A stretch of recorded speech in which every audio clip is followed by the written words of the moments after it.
what has happened is, for all those who haven't really followed up on this scandal, before I go to Rana Ahsan Afzal, basically the caretaker government ordered wheat to be imported. Their calculation was, as we've heard, their version from the caretaker prime minister, former caretaker prime minister, that their version is that they felt at that time that they needed to import wheat because the stocks weren't enough. The whole process went through the procedures, the ECC, the required approvals. Everything was done as is done in the government. The order was placed, and then we've had a bumper crop. So now there's actually an excess of wheat. The large amount of wheat which was bought by the caretakers, and now a bumper crop. So because of the excess supply of wheat available, the government cannot buy or purchase wheat from the farmers. So the farmers are now being forced to sell their wheat at throwaway prices, which is directly impacting them. The Prime Minister has ordered an inquiry under the Cabinet Secretary. That inquiry is underway. We have to wait to see who they hold responsible, but obviously the fingers are being pointed at the caretaker government. Now, Rana Ahsan Saab, you've heard what Taimur Jhagra Saab was saying. Clearly, if you look at the way that this crisis is unfolding, it's become a major challenge for the government for two reasons. One, of course, the government has to, if it doesn't purchase the wheat from the farmers, then it has to face the protest which has already been announced, and which is why Mr. Nawaz Sharif is also taking personal interest in this. The other, of course, is holding people to account.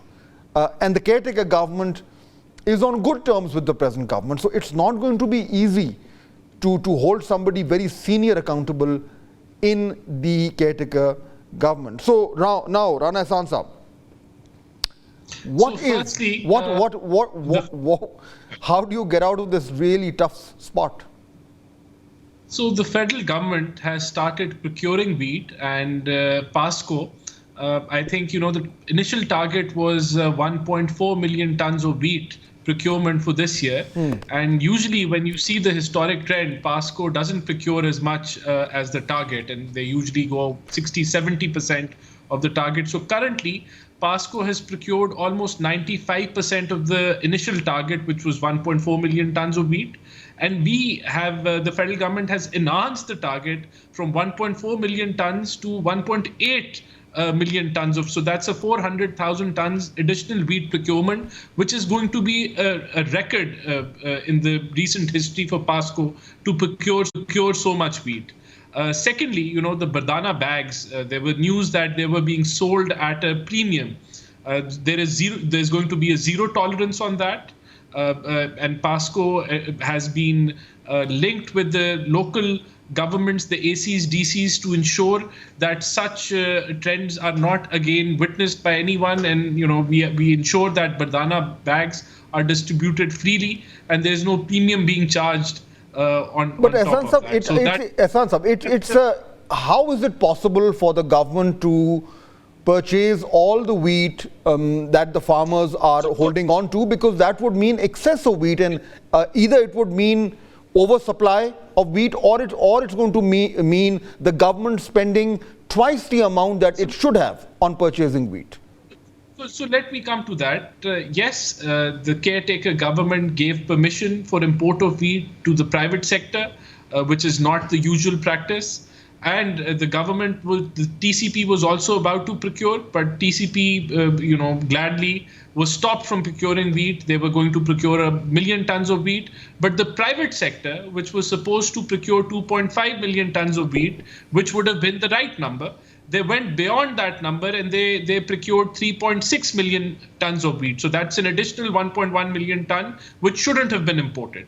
So that is being investigated, that why it happened, why DPP, the Department of Plant Protection, didn't stop, why the the Ministry of Food Security didn't intervene, and what the loopholes. So that's one thing. But right now we must understand, which is very important, is that the wheat has been cut, and 90% of the wheat has been sold by the farmers already.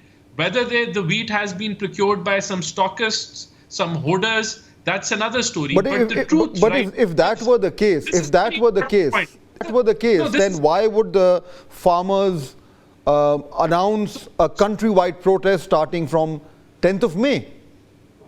So this is the most important point, that farmers they have sold the wheat, even if it is at a lower price, which is very sad, shouldn't have happened, but it is 90% of it is done. Now this demand that, there are going to be countrywide protests and whatnot, is basically, we feel that now the people who have bought that wheat, they want to sell it at the premium. So that's another story, which we need to have a close eye on.